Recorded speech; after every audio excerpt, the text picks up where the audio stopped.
Assalamualaikum warahmatullahi wabarakatuh. Kembali berjumpa dengan saya Hersy Benoarif dari Forum News Network.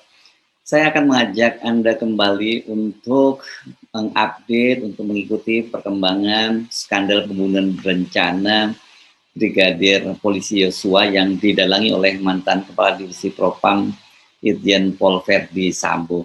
Kasus ini sekarang tidak hanya menyeret puluhan personel Polri, termasuk beberapa jenderal, namun juga sudah merembet ke hal-hal lain ya, termasuk staf ahli atau penasihat ahli Kapolri. Kemudian juga yang seru ini bola panasnya sekarang sudah bergulir ke DPR. Bukan hanya Anda saja pasti yang bertanya-tanya, mengapa anggota DPR khususnya Komisi 3 yang biasanya sangat galak kok tiba-tiba dalam kasus ini terkesan anteng-anteng saja. Pertanyaan yang sama juga ternyata muncul dari Menko Polhukam Mahfud MD. Nah, dalam sebuah dialog dia menyatakan semua masyarakat sekarang heran. Kenapa sih DPR kok diam? Ini kan kasus besar. Biasanya kan ada apa paling ramai manggil-manggil. Ini nggak ada tuh. Iya. Ini saya kira Pak Mahfud memang nggak salah ya. Kita sering banget kan lihat drama bagaimana kalau ada satu kasus anggota DPR kemudian memanggil mulai dari dirjen sampai level menteri dan kemudian diadili di DPR. Tapi sekarang ini diadili di rapat-rapat kerja DPR ini, tapi sekarang kelihatannya tenang-tenang saja gitu ya. Ya apa ya kalau kemudian orang nggak bertanya-tanya gitu. Nah, dalam konteks apa sih Pak Mahfud itu mempertanyakan soal itu? Waktu itu dia membahas soal adanya hambatan psikohierarkis dan psikopolitis dalam kasus Irjen Pol Verdi Sambo ini. Dia menyebut diamnya DPR ini sebagai hambatan psikopolitis, dan dia juga soal menyinggung adanya mabes di dalam mabes, yang itu yang disebut sekarang polisi ini punya aliansi sendiri-sendiri. Nah, pernyataan Pak Mahfud MD ini kemudian sukses memancing diamnya para anggota DPR. Mereka ramai-ramai merespon bahkan menyerang Mahfud MD. Anda tinggal cari, Anda tinggal googling, Anda akan ketemu bagaimana para anggota DPR itu nyap-nyapan karena kenapa kok mereka tiba-tiba lagi anteng-anteng saja disasar oleh Pak Mahfud MD. Ketua Komisi 3 DPR RI, Bambang Pacul, ini termasuk yang bersuara lantang. Dia malah menilai begini, kalau Menko Polhukam ngomong bahwa itu DPR kok tidak ribut, justru karena DPR itu sadar posisi, itu kata Bambang kepada wartawan ya. Dan apakah Menko Polhukam itu punya posisinya memang tukang komentar? Kata Bambang Pacul. Tersangka belum diumumkan, dia udah mengumumkan dulu. Apakah yang begitu jadi tugas Menko Polhukam? Bambang Pacul mempertanyakan, apakah berkomentar itu termasuk tugas pokok dan fungsi dari Menko Polhukam? Kami di DPR menghindari ini memang untuk apa ya, untuk offset ya. Buat offset itu saya misalnya yang berwenang mengumumkan tersangka itu kan Barreskrim Polri. Jangan ada pejabat lain yang menyampaikan ada tersangka. Itu kata Arsul Sani, anggota Komisi 3 DPR RI dari P3 ini Pak Arsul Sani. Selain itu, Arsul juga mengingatkan bahwa selain polisian kan saat ini ada Komnas HAM juga yang mengusut itu. Nah, selain Bambang Pacul dan Arsul Sani itu masih banyak anggota DPR lain yang merasa jengah, bahkan kebakaran jenggot karena kritikan Mahfud MD. Kritikan Pak Mahfud MD ini memang tidak sepenuhnya benar, tapi juga tidak sepenuhnya salah. Di luar itu ya, kalau Anda jeli mengamati seluruh pernyataan Pak Mahfud MD selama hiruk pikuk tewasnya Brigadir Yosua ini, pasti Anda sekarang sudah bisa mencium. Ini ada sesuatu ini pasti di balik pernyataan Pak Mahfud MD ini. Ada target yang tengah dibidiknya, dan biasanya itu kalau dia menyampaikan itu semula clue-clue, tapi kemudian terbukti ini berdasarkan informasi yang akurat yang dia miliki. Nah, mengapa saya menyebut tidak sepenuhnya benar?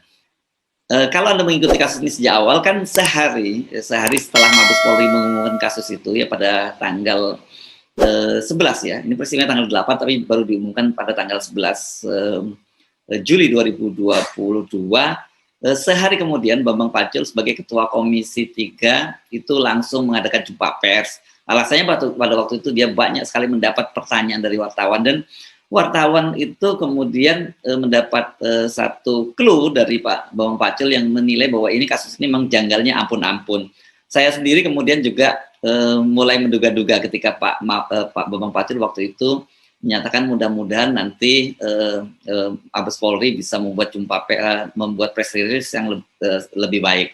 Jadi kan pada waktu itu yang baru muncul ke versi ke publik adalah adanya tembak menembak karena Brigadir Yosua mau melakukan pelecehan seksual dan kemudian Ibu Putri Sambo berteriak. Itu kan versi yang awal muncul. Tapi Pak Bambang Pacul waktu itu secara halus sudah memberikan sinyal bahwa ini nggak benar, ini ada kejanggalan gitu. Pernyataan dari Bambang Pacul itu kemudian disambung oleh anggota Komisi 1 DPR RI Bagus Hasanuddin, ini mantan ini seorang purnawirawan TNI bintang 2, pernah jadi sekmil presiden, yang dia menyebut itu ada 6 kejanggalan. Itu termasuk soal penggunaan senjata ya pada waktu itu, kok bisa itu Baradae seorang prajurit itu menggunakan senjata laras pendek. Ini biasanya karena seorang prajurit itu menggunakan senjata laras panjang. Belum lagi beberapa catatan lain, saya kira itu waktu itu patut menjadi catatan publik karena bagaimanapun Pak Hasanuddin ini adalah seorang purnawirawan TNI dan paham penggunaan senjata. Kemudian juga muncul anggota anggota Komisi 3 juga dari PDIP, Trimedia Panjaitan, yang kemudian dia juga melihat banyak kejanggalan dan minta Sambo dinonaktifkan gitu. Saya pada waktu itu ketika melihat kok jadi sekarang PDIP sangat aktif menyoroti soal ini, saya sudah mulai menduga-duga ini pasti ada perang bintang ini, dan saya yakin bahwa kasusnya ini akan terbongkar kalau ada perang bintang, karena selama ini kalau tidak ada konflik internal di kepolisian tidak akan ada kasus itu terbongkar, termasuk misalnya kasus penembakan terhadap 6 orang 6 orang dari Front Pembela Islam gitu ya, Laskar Front Pembela Islam. Cuman setelah ribut-ribut itu dan ketika kemudian banyak spekulasi kasus ini, kok anggota DPR RI terutama dari PDIP itu kemudian terkesan diam dan menghilang, nggak muncul lagi desakan dari mereka gitu. Sejumlah anggota DPR malah terkesan membela Sambo dan menganggap desakan penonaktifan itu tidak relevan. Wakil Ketua DPR dari Gerindra, Susmi Dasko Ahmad, menilai penonaktifan Sambo itu tidak relevan karena kan Polri sudah menyatakan penembakan sesama polisi di rumah dinas Verdi Sambo karena Brigadir Yosua terpergok melecehkan istri Verdi. Anggota Komisi 3 DPR RI dari Demokrat, Beni Harman, juga menilai penonaktifan itu tidak perlu. Irjen Verdi Sambo tidak perlu dinonaktifkan, silakan tim pencari fakta atau tim penyelidikan melakukan investigasi secara mendalam. Dan saya yakin Irjen Sambo tidak akan mengintervensi proses tersebut. Itu kata Beni Harman. Sikap yang sama juga dikemukakan oleh Bambang Pacul. Dia menyatakan nggak perlulah ada penonaktifan terhadap Verdi Sambo. Nah, sekarang kita bahas pernyataan Pak Mahfud MD. Mengapa saya meminta dan mengajak Anda untuk mencermati sindiran Pak Mahfud MD ke DPR itu. Ini pasti ada sesuatu ya, seperti yang saya sebutkan tadi kan banyak sekali pernyataan-pernyataan Pak Mahfud MD itu, statement-statement Pak Mahfud MD itu yang kemudian terbukti. Coba mari kita rinci lagi ya, satu persatu ya, walaupun waktu itu banyak orang yang menganggap seperti Pak Bambang Pacul ini, kenapa sih Pak Mahfud jadi nyinyir gitu ya. Misalnya ini soal penonaktifan Pak Verdi Sambo. Waktu itu kan Pak Mahfud MD menggunakan bahasa bahwa dia mengaku mendapat banyak masukan agar Pak Verdi Sambo itu dinonaktifkan, dan dia menyatakan bahwa soal ini sudah disampaikan kepada Kapolri. Jadi kemudian dia waktu itu melempar bola panasnya ini ke Kapolri. Dan kemudian ada pernyataan lain dari Pak Mahfud MD, misalnya dia mengingatkan Kapolri jangan sampai soal soal mengejar tikus ini, dia mengibaratkan begitu, membuat rumahnya yang terbakar. Karena menurut Pak Mahfud MD, Kapolri tahulah caranya mengejar tikus. Jadi orang bertanya-tanya siapa sebenarnya maksud tikus ini. Jadi ini kalau dari kita hubungkan sekarang, sejak awal Pak Mahfud MD sebenarnya sudah dapat laporan yang valid tentang apa yang terjadi di Polri. Dan dia mengingatkan, jangan sampai kalau kemudian Pak Kapolri melindungi Verdi Sambo karena nanti bisa terbakar. Dan benar ini, kalau sampai kemudian Pak Kapolri nggak segera bertindak seperti sekarang, bisa terbakar. Karena sementara ini pun sudah muncul desakan dari internal, dari eksternal maupun dari internal berkaitan dengan kasus Sambo ini yang harus dituntaskan. Kemudian ini yang menarik ini tadi ya, berkaitan dengan anggota DPR, dia kan menyebutkan ada hambatan hierarki dan ada psikopolitis. Psikohierarkis ini saya kira saya kaitkan dengan posisi dari Verdi Sambo yang sangat powerful di kepolisian. Selain dia sebagai kepala divisi Propam, itu dia adalah polisinya polisi, atau ada seorang teman polisi menyebut sebagai malaikat maut penyambut nyawa polisi. Dia ini juga ketua Satgasus dari Merah Putih. Ini belakangan ini istilah fakta yang pertama kali dibongkar oleh Amnesty International, yakni Usman Hamid, yang menyatakan bahwa Verdi Sambo itu ternyata selain menjadi kepala divisi Propam, dia juga menjadi kepala Satgas Merah Putih, Satgasus Merah Putih. Jadi karena itu waktu itu Mahfud MD menggunakan istilah hambatan psikohierarkis. Nah, penjabatan psikohierarkis itu kan sekarang sudah disingkirkan dengan dinonaktifkannya Verdi Sambo, baik sebagai kepala divisi Propam, kalau kepada divisi Propam itu pertama dinonaktifkan dan kemudian dicopot jabatannya dan dia sudah diganti. Dan kemudian hambatan yang lain yakni sebagai Satgasus itu dia juga sudah dinonaktifkan. Tetapi kita belum dengar bagaimana siapa yang selanjutnya menjadi Kasatgasus ini, karena ini sebenarnya lembaga ad hoc itu di dalam kepolisian, dan ini banyak orang yang menuntut agar lembaga ini dibubarkan karena posisinya tidak jelas dan mengandung implikasi banyak sekali penyalahgunaan di lingkungan kepolisian karena adanya yang disebut tadi mabes di dalam mabes oleh Mahfud MD. Nah, kalau berkaitan dengan mabes di dalam mabes tadi, itu kata Mahfud MD bagian dari psikopolitis. Nah, dia menyebut kemudian psikopolitis itu adalah DPR. Nah, ini yang saya kira kita mesti bertanya-tanya, ya. Nah, kemudian Pak Mahfud, apalagi Mahfud MD juga mengumumkan ada 3 tersangka sebelum Mabes Polri waktu itu mengumumkan. Ini banyak orang rupanya merasa sebel juga. Tapi Pak Mahfud kelihatannya sengaja itu mengumumkan itu, rupanya dia mendesakkan agar segera ada pengumuman agar Verdi Sambo itu menjadi tersangka.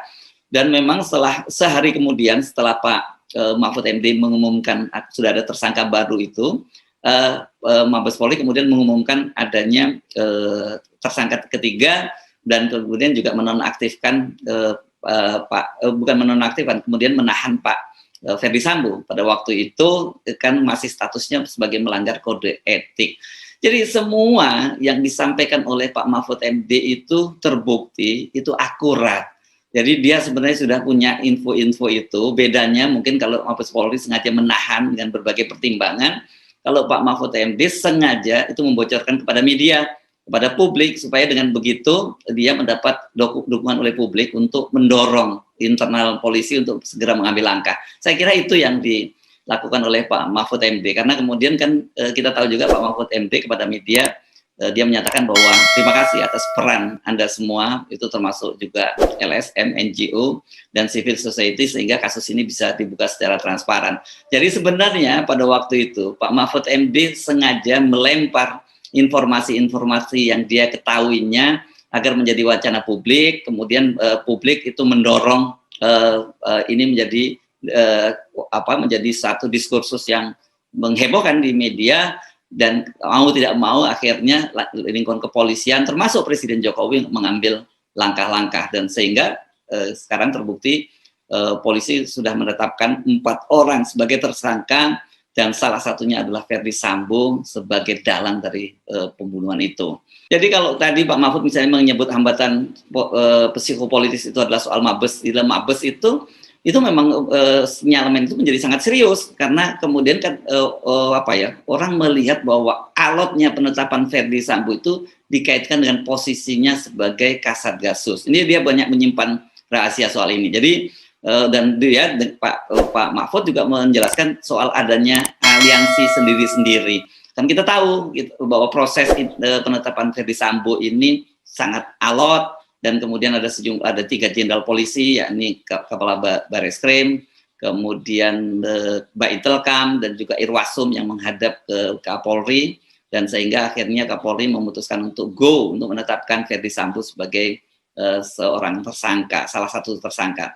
Semua yang dikatakan oleh Pak Mahfud, Anda boleh sebel, karena kenapa Pak Mahfud MD sebagai anggota, sebagai Menko Polhukam kok jadi terkesan seperti pengamat gitu. Tapi harus diakui bahwa peran Pak Mahfud MD membocorkan berbagai info itu tadi mendorong kasus ini menjadi lebih cepat terbuka. Jadi saya kira kita mesti mengucapkan thank you kepada Pak Mahfud MD. Nah, kalau sekarang Pak Mahfud MD menyebut DPR diam sebagai hambatan psikopolitis, apa kira-kira ya yang dimaksud oleh Pak Mahfud MD? Apa targetnya? Apa agenda yang ada di belakang itu? Karena begini, Pak Mahfud MD itu dia kan juga pernah menjadi anggota DPR dan khusus komisi yang berkaitan dengan masalah hukum yang berpartner dengan polisi. Pak Mahfud MD pernah 2 kali di Komisi 3, yakni pada tahun 2004 sampai 2006, kalau 2004-2006, kemudian 2007-2008 beliau kembali ke sana kalau tidak salah tahunnya itu ya. Jadi Pak Mahfud ngerti lah ini jeroan, ngerti lah deal-deal politik di Komisi 3 ini antara mitra-mitra DPR dengan Komisi 3 khususnya kepolisian. Ayo Pak Mahfud, apalagi lanjutan clue-nya, ada apa ini sebenarnya dalam kasus anggota DPR dengan Ferdy Sambo ini, mengapa mereka diam? Nah, saya kira ini kita tunggu lagi bocoran berikutnya dari Pak Mahfud MD. Sekali lagi, apa yang dibocorkan oleh Pak Mahfud MD sejauh ini telah terbukti. Nah, apakah kita jadi bertanya-tanya kan, yang kemarin langsung berkaitan dengan kasusnya dan itu internal kepolisian. Kalau sekarang kaitannya dengan anggota DPR, apa ya kira-kira yang menjadi faktor kehambatan psikopolitis sehingga kasus ini tidak segera terbongkar, dan apa peran teman-teman anggota DPR ini? Mari kita tunggu apa yang akan terjadi, karena sekali lagi sejauh ini omongan Pak Mahfud MD selalu terbukti. Saya Aris Arif dari Forum News Network. Sampai jumpa lagi. Wassalamualaikum warahmatullahi wabarakatuh.